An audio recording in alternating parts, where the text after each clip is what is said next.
Shalom Aleichem, Parashat Bechukotai. La Torah nous dit, si tu accomplis les mitzvot, alors tu auras toutes les bénédictions inimaginables. A l'inverse, Chas v'Shalom, si tu n'accomplis pas les mitzvot, toutes les malédictions. Et écoutez bien le verset qui nous dit, Ve'im lo tishmeu li. Et si jamais vous ne m'écoutez pas, nous dit Hachem, alors là, halet, toutes les malédictions. Les commentateurs d'expliquer pourquoi il y a marqué li, Ve'im lo tishmeu li. Si vous ne m'écoutez pas à moi, c'est quoi à moi, li? Nous disent les commentateurs, li lishmi.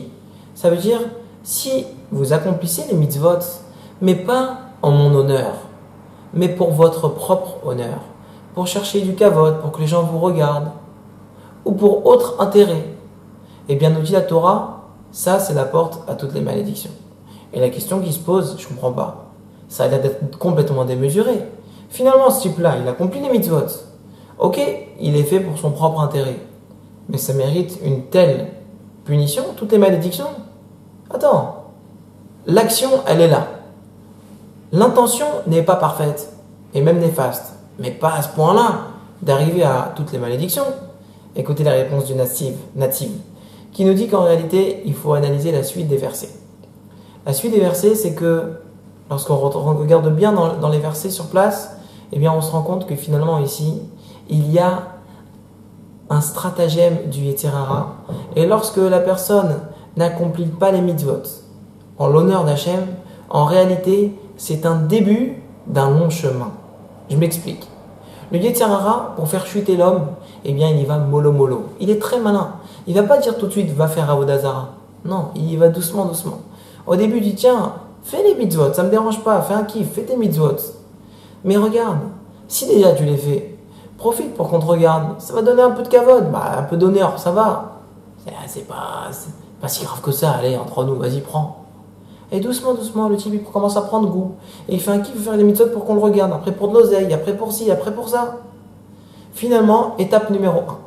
Ensuite, le Yetzer Hara va passer à l'étape numéro 2. Et qu'est-ce qu'il va faire? Doucement, doucement, il va le couper des mitzvot totalement. Allez, ça sert à rien de toute façon tout ce que tu fais maintenant. Ça sert à quoi? Tu mets les téfilines. Qui te regarde avec tout ça? Tu gagnes quelque chose à ça. Ok, quand on te voit, mais quand on ne te voit pas, ça ne te sert à rien. Et finalement, le type, il oublie mitzvot totalement, même quand on le regarde. Étape numéro 2. Étape numéro 3, qui est également en allusion dans notre paracha, dans la suite des versets. On voit que ce type-là, il commence à être, non seulement il arrête les mitzvot pour Hachem, en l'honneur de Dieu, ensuite il arrête totalement l'accomplissement des mitzvot, mais ensuite il passe au prochain level, à savoir, il est dégoûté des mitzvot irrationnelles. C'est-à-dire celles qui n'ont pas de raison, comme par exemple ne pas manger de cochon. Mais quoi, ça change quoi? Qu'est-ce qu'elle a cette bête finalement? Elle est là, c'est Akadosh Baruch Hu l'a créée, pourquoi ne pas la manger? Oh, arrêtez avec vos bêtises. Et il est dégoûté des mitzvot irrationnelles. Étape numéro 4, prochain level.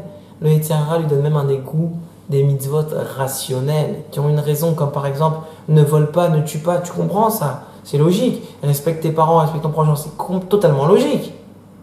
Et bien, quand bien même, le type commence à avoir un dégoût de la Torah pur et dur, c'est-à-dire même des mitzvot rationnels.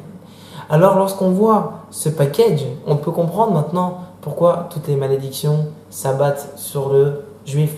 Pas chas v'shalom, parce qu'il accomplit les mitzvot, pas en honneur de Dieu, uniquement. Ça, effectivement, ça ne mérite pas toutes les malédictions. Mais c'est la suite qui va entraîner les malédictions. Et la suite est due au début. Parce que le début, c'était finalement, si tu pouvais t'arrêter sur place et dire, oh, attends, mais il faut que j'arrive à me renforcer, moi. Il n'y aurait pas eu cette suite. Tu n'aurais pas pris le 2e level, 3e et 4e, et tu aurais été protégé de toutes ces malédictions. Résumé des courses, mes chers amis, à nous de faire attention, surtout en début de chute éventuelle spirituelle. Ce que je veux dire par là, c'est quand on sent que le Yetzer Hara commence à t'attraper, eh bien sois fort de dire attends, je suis en train de me faire saisir par les Yetzer Hara. Si je n'arrête pas, il va me pousser très loin. À moi de m'arrêter tout de suite. Et ce, dans n'importe quel niveau, que ce soit dans la cache-route, que ce soit dans les midot, dans les traits de caractère, ou que ce soit dans le relationnel avec les femmes, eh bien à nous de nous ressaisir, mais dès le début, sans quoi chas v'shalom, il peut nous mener aux pires catastrophes, chas v'shalom. Alors qu'Akadosh Baruch Hu fasse qu'on soit protégé, qu'on n'ait pas toutes les malédictions, mais au contraire, toutes les bénédictions qui sont marquées dans notre Torah. Amen, ve amen, Shabbat Shalom.